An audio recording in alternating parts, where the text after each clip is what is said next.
BAME, David Mesa, Bagit Security Agency. So kadigdigod tawin, Attorney Elrinio Kid Castro, manipot ti lokal gobyerno. Dita ilit Nuevera, Attorney, muna amin, ne bagarabi manan. Live katibong Buradyo, Attorney Castro. Naimbagmat nga, Rabi, Sir Roger, kintas tamet din dagiti na ngayat nga dundungig ka dito na dataka programa. Kablawak man ni Apo Mayor Attorney Aldrin Garbida, kinteng ngutin na ni Ma'am Caroline Garbida, nga kanay magdingdingig ka dito na dataka programa siya. So nakita karon, have yet to see the totality of what happened to this incident. So nakakapang lumong isipin na yung there are incidents like this that are happening now in our schools. So it does not happen anymore in the US. Pati na rin dito sa Pilipinas, nangyayari ang mga ito.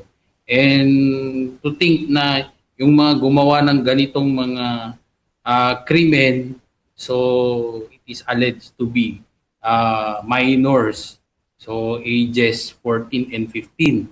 So of course, when you look into the law, so alam na natin yung ating Republic Act 9344 or yung ating Juvenile Justice and Welfare Act, which was amended of course by our RA 10630.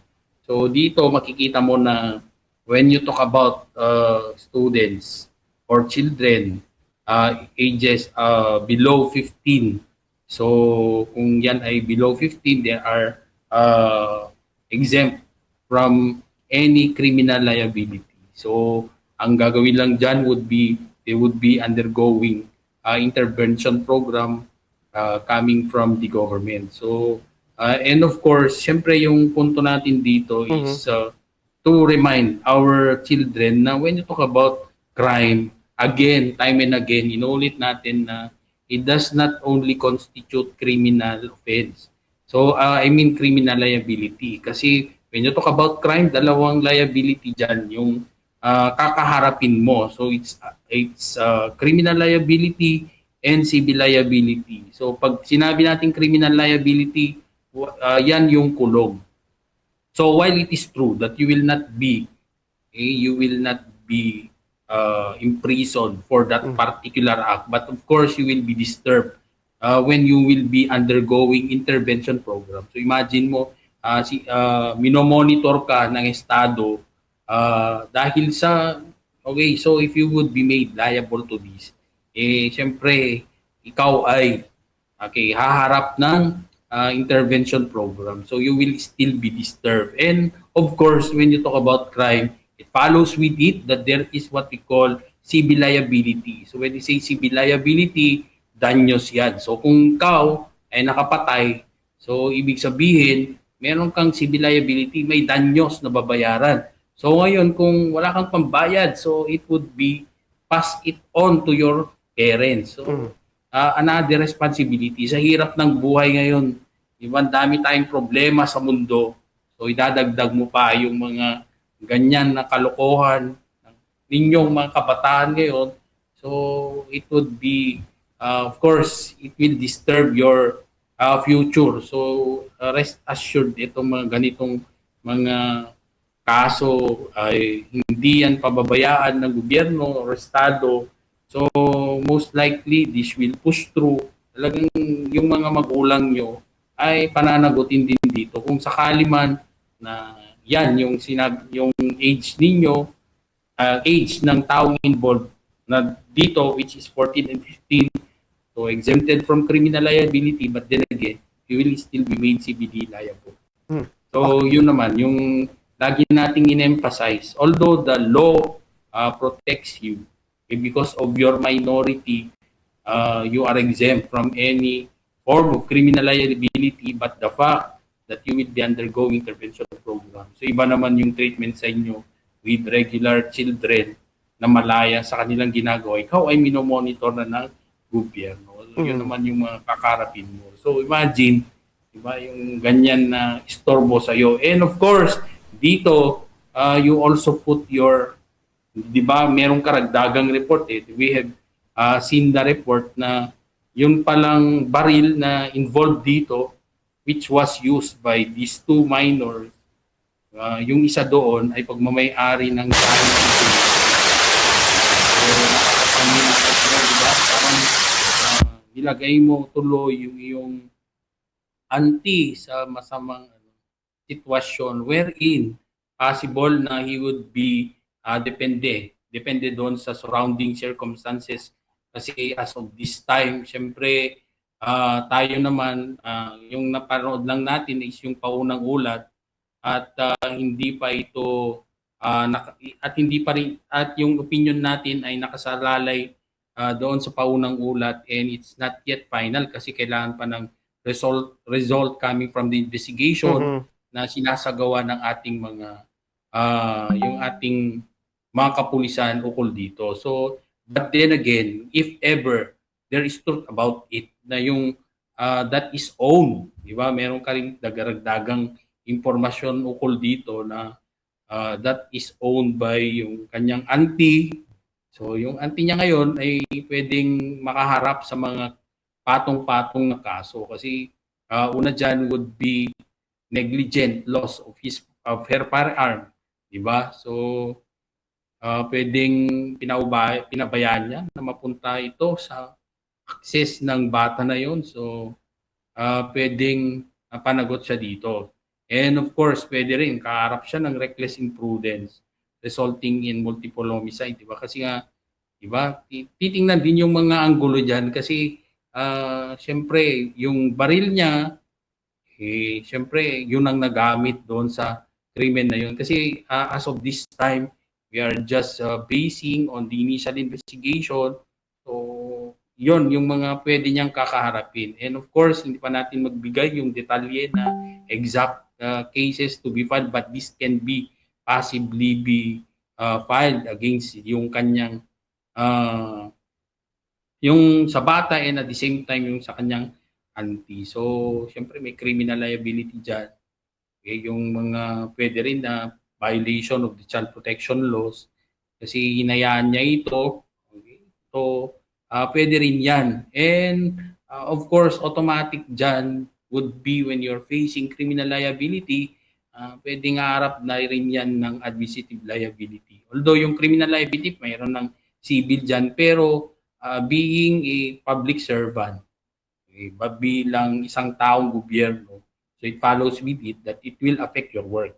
So paharap yan ng administrative liability kasi bilang police, so madali lang yan i-establish yung kanyang administrative liability na pwede niyang kakarapin dyan yung pwedeng neglect of duty, pwedeng which is prejudicial of course to the best interest of the service, and of course violation of PNP regulations, particularly on safekeeping and accountability of firearms. So, okay, attorney, what if no okay, attorney, what if itong may-ari ng baril itong policewoman, sabi niya 2 days ago nawala yung baril, missing person.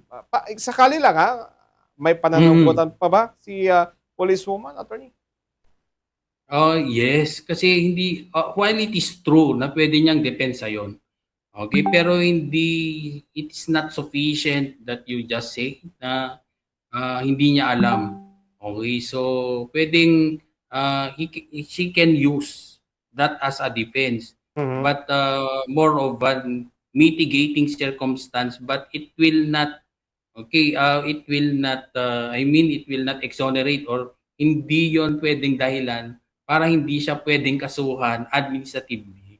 Kasi yun nga yung, di ba? So there is neglect there already.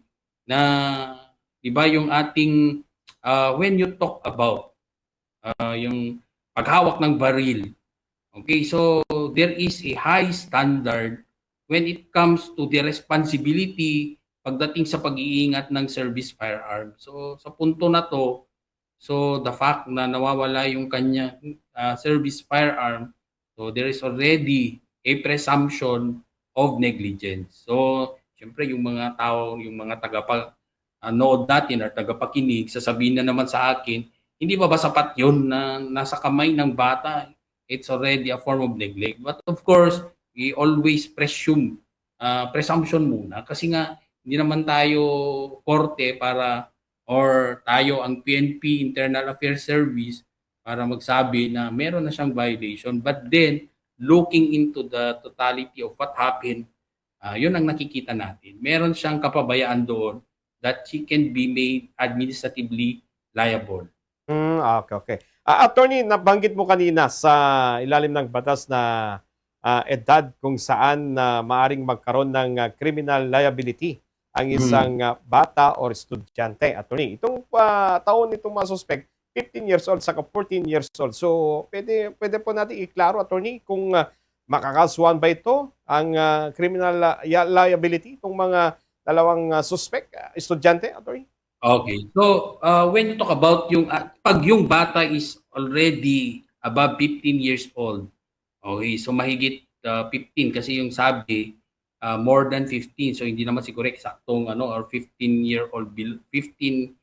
years old 'yon. So mahigit 15 na siya and of course below 18. So yung bata na 'yon, pwede siyang he can be made criminally liable provided na mapatunayan yung kanyang pagkilos, he acted with discernment. So merong discernment or meron na siyang nasa tamang pag-iisip. Alam niya niyang mag-determine ng tama at mali.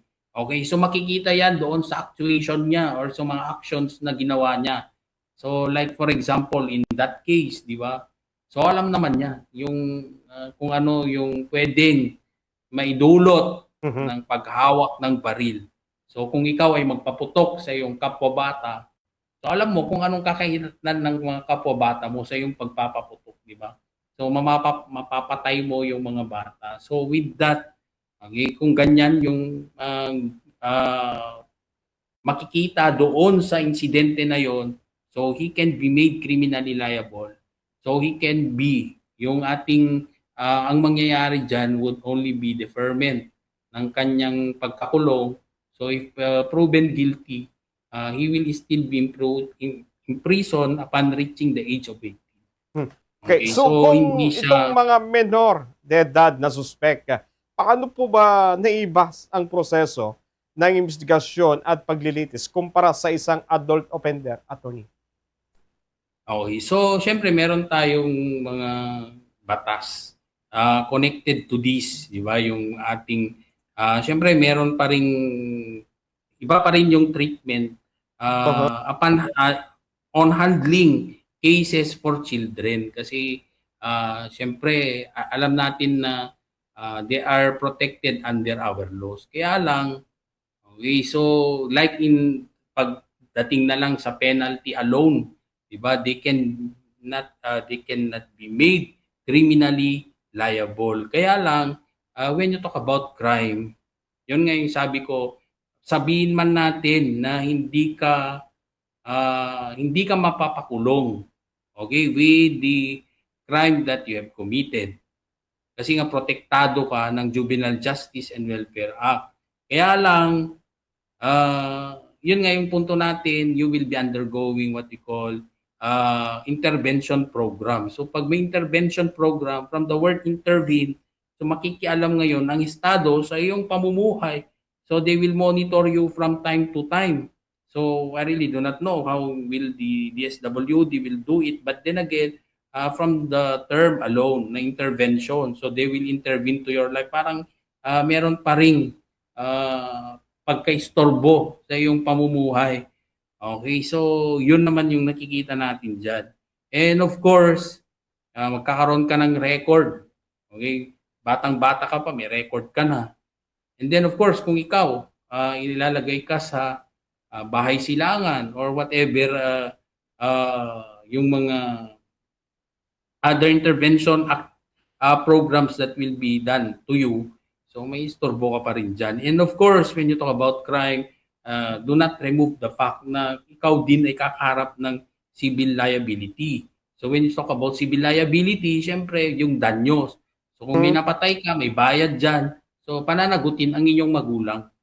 Okay, so kung pananagutin yung mga magulang, so syempre dagdag na rin yan ng iisipin pa ng inyong mga magulang. So of course,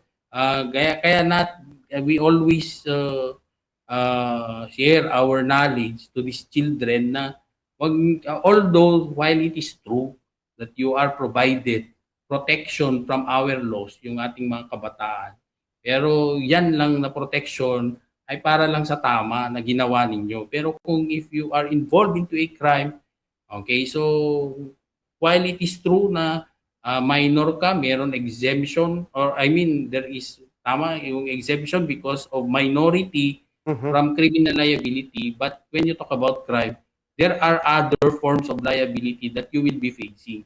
Sa punto na to na isipin mo na yung tiyahin mo, yung may-ari ng baril na nagamit. So, pwedeng matanggal pa yung auntie mo doon sa kanyang trabaho because of your the crime that you have committed. So, patong-patong na yan.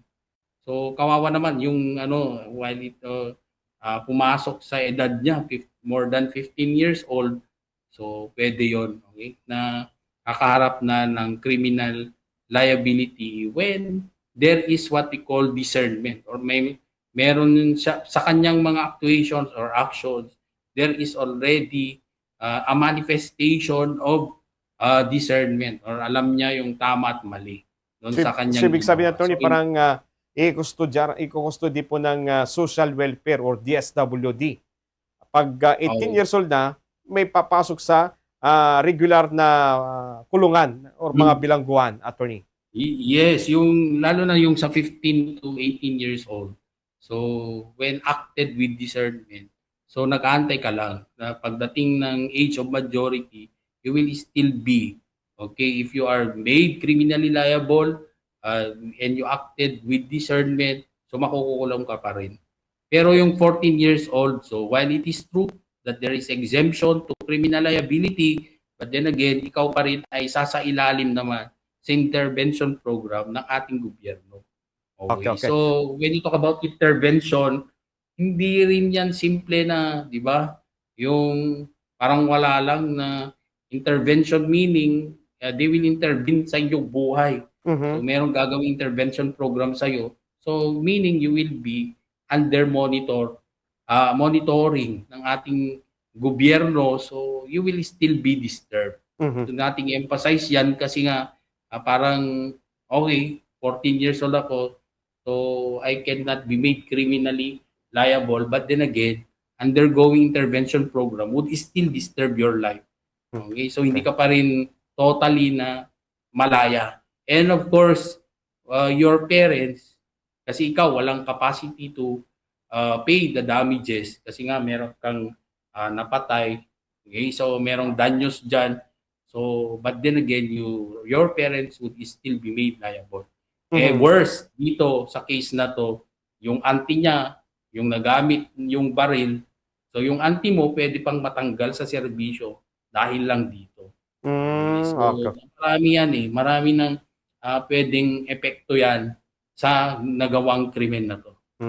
Okay. Attorney, may mga lumalabas ngayon, lalo dyan sa Tacloban City, San Jose National High School, na parang may alam ng mga kaklase nito o mga kaibigan na may gagawin, may plano na to gagawin nitong mga estudyante. Kung sakaling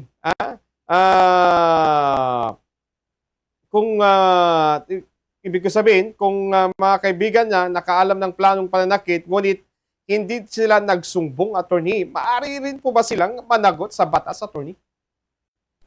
Okay, so eto naman, syempre, ang iniisip natin, pwede ba silang maging accessory to the crime dahil na they have personal knowledge dito sa krimen na to. But then again, we have to go back to the basic na when you talk about the Juvenile Justice and Welfare Act, regardless of your participation to that particular crime, so ang tanong lang kasi dyan, would these children be made criminally liable? So we go back to the basic, ano bang edad nila?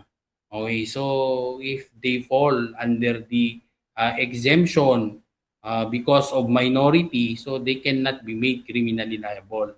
But then again, if they would fall under yung ating more than 15 to 18 years old, they can still be made criminally liable. So, yun naman yung ating basehan dyan para sabihin yung kanilang liability under this crime. So, syempre, kung meron na silang knowledge dyan, and of course, they failed to do so, so pwede pa rin silang managot dito sa krimen na to. Okay? Depende sa kanilang participation. So, pwede silang, yun nga sabi ko, pwede silang accomplice, okay, accessory, depende.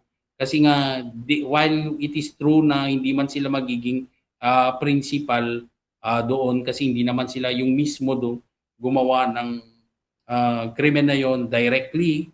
Okay. So, then again, they can still be made criminally liable as an accomplice or as an accessory to the crime. But then again, yun nga, paano kung sila, hindi man lang sila yung namaril mismo, siguro, no? But then again, if they are part of the conspiracy, so di ba, di may pwedeng may conspiracy. Kasi when you talk about conspiracy, it is an element, okay, of a crime.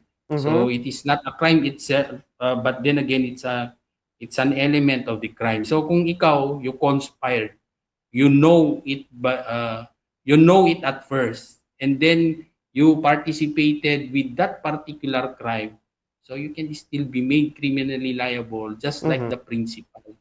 So yan, halimbawa, di ba, ikaw yung nag-udyok, you also join doon sa planning activity.